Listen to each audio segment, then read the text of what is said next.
What does it mean to be legally separated? In North Carolina, the only requirement to be legally separated is that you no longer live with your spouse. You're not required to sign a certificate and file it with a courthouse. You're not required to sign a separation agreement. Your date of separation is the date that you no longer live together. Once folks become legally separated, either shortly before or shortly thereafter, oftentimes they find the need to address one of several issues. The first issue can involve issues related to child custody, which entails what schedule the children are going to exercise with their mother and their father, given the fact that mom and dad no longer live together in the same household. The second issue is child support, and that simply deals with whether or not one spouse is going to be required to make a monthly payment to the other spouse in order to assist expenses associated with raising the children.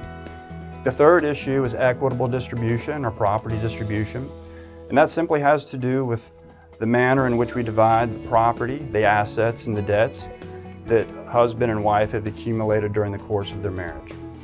The fourth issue is alimony or spousal support, and that issue again simply entails whether or not husband or wife would be required to make a monthly financial payment to the other party in order to assist with monthly living expenses.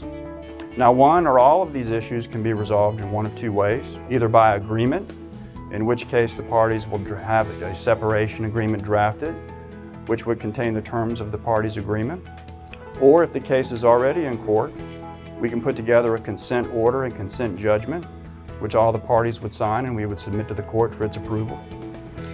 If husband and wife are not able to agree on the terms of one or all of these issues, then they would find themselves in court. They would have the opportunity to get a court date, oftentimes with the assistance of counsel. They would provide evidence to the court, and then the judge, based on the evidence, would make a resolution to whatever issue is presented to the judge.